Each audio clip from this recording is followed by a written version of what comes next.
think the recruitment team at Newcastle United, since the takeover, have actually earned the right to be trusted. Okay, so let's talk transfers. Specifically Newcastle United transfers. The season just ended a couple of weeks ago, and already the transfer rumour mill is in absolute overdrive. That's to be expected. I don't really have a problem with that. There's constant speculation of who's going to go, who's going to come in. But to be honest, that's not really that helpful. A lot of it, in my opinion, is just driven by the desire for clicks and engagement. And the past has proven that even in today's world, Newcastle United have managed generally to sort of hide announcements or keep them quite close to their chest until, the day that a player signs, or maybe 1 or 2 days before they sign. So we don't always know who we're going to be bringing in, and I think we need to kind of keep that in mind when we're thinking about transfers with Newcastle. Now, the news this week that kind of has people discussing this to a greater degree, and kind of the reason why I'm making this video is because there was news that Callum Wilson might be offered a new contract, and on the face of that, you think, oh, that is such a strange thing for the club to be doing. It's disappointing, and what are we doing? Like, where's the club's transfer policy going here? Why are we keeping Wilson, who, let's be honest, looks a yard off it now and doesn't really look like a Premier League striker anymore, as much as we all love him? His best days are behind him. He's very injury prone. So why would we be offering the guy a new contract? So I totally understand on one level why there's that kind of disappointment and that narrative and that discussion that's being had about Callum Wilson getting a new contract at Newcastle. We all know we need to improve the squad. We all know we need to move players on who don't cut it, and we need to bring in better players with a brighter future.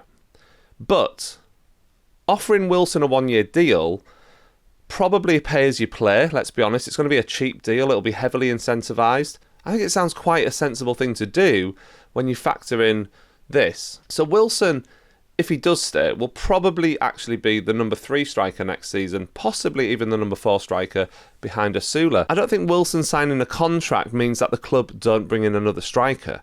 I think the club will still bring in another striker to back up Isak.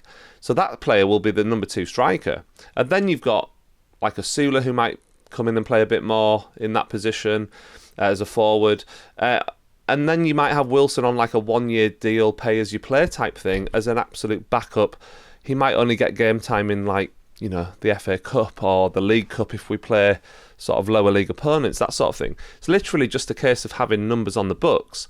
And here's the thing, like Newcastle next season entering 4 competitions, right? And we want to do well in all of those 4 competitions. So in order to do that, we need a squad capable of competing for 4 competitions, including the Champions League and the Premier League.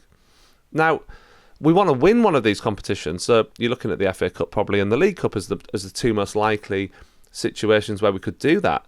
So again, you need decent backup players and to be able to rotate and rest players. It's been the Achilles heel of this team for the last 2 or 3 seasons that we've not had that strength in depth. Even though we all know there's a bit of money there to be spent this summer, we still can't just buy whoever we want.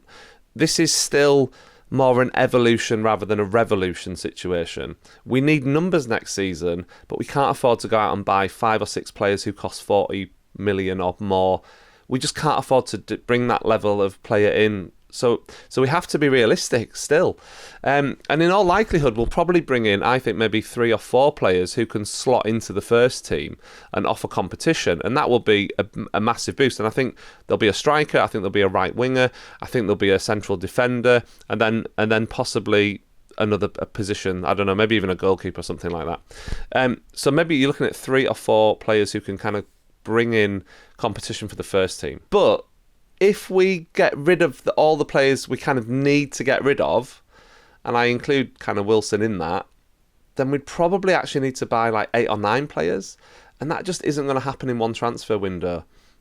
Even though there's money there, even though we've not bought anyone for 3 windows really, it's just not realistic to bring in that many players. And to be honest, I don't think Eddie Howe would want to bring in that many players anyway, because this squad is built on the balance of the squad. It's built on relationships within that squad, and I think Eddie Howe is very careful about who he brings and allows to come into the carefully balanced squad and the nature of that squad and the relationships within that squad. So there's a lot more to this than just, like we're letting Callum Wilson stay for another season. Like, I think there's just a lot more to it. You know, on one hand, offering Wilson a 1-year deal does seem like a step backward, but in another way, in my opinion, it does also make some sense. And I'll just sort of finish this video by saying, I think the recruitment team at Newcastle United, since the takeover, have actually earned the right to be trusted. And I think the players we've brought in since sort of October 2021 have largely been hits. You know, Trippier, Byrne, Bruno, Gordon, Isak, Livramento, Hall, Botman, Tonali. All of those players have come in and done really well. And along with Eddie Howe's coaching of who a lot of us would deem championship players, but clearly not. Like, you know, the likes of Jacob Murphy's a prime example, isn't he? You know, good coaching also gets you far. So, you know, I think as fans, I think we just need to trust what is happening at the club right now. Stay patient, see what happens over the next few weeks. You know, it's a long summer, and I'm sure there's going to be some signings before the season kicks off, but there'll also probably be one or two that happens once it has kicked off, because that's just the way the transfer window tends to work. And I think we just need to have a bit of faith in what the people running the club are actually doing, because so far it has worked for us.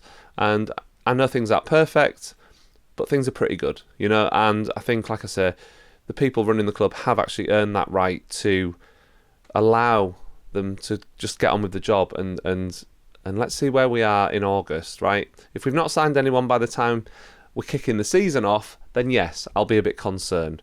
But it's only June. It's only early June. There's lots of time. And, you know, offering Callum Wilson a 1-year deal isn't the end of the world, because I don't think it affects who we bring in.